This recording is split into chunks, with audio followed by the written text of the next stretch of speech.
உமா மகேஸ்வரன் அன்னவரே களங்கம் அடைந்து விட்டார்.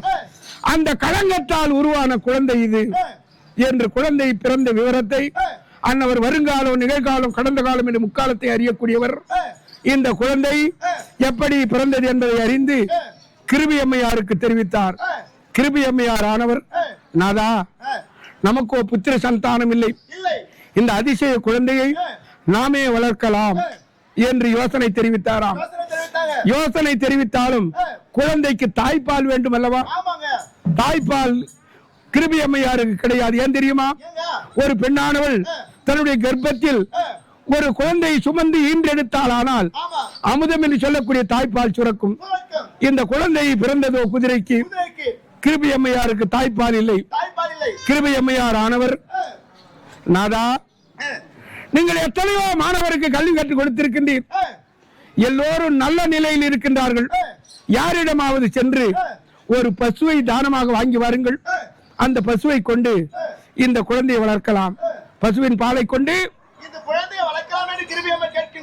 கிருபி அம்மையார் தெரிவிக்க, அப்போது அந்த துரோணாச்சாரிக்கு என்னுடைய ஞாபகம் வந்ததோ என்னவோ, நேராக நம்முடைய நாட்டுக்கு வந்தார்.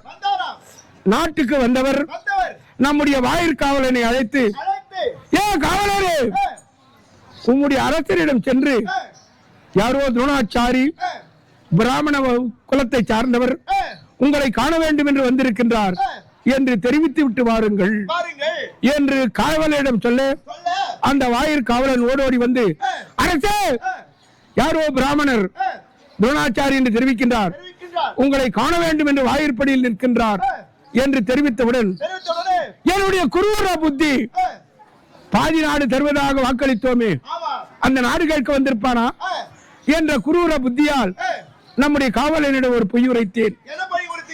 ஏன் காவலரே, துரோணாச்சாரி என்று யாரும் எனக்கு தெரியாது, அன்னவரை திருப்பி அனுப்புங்கள் என்று தெரிவித்தேன்.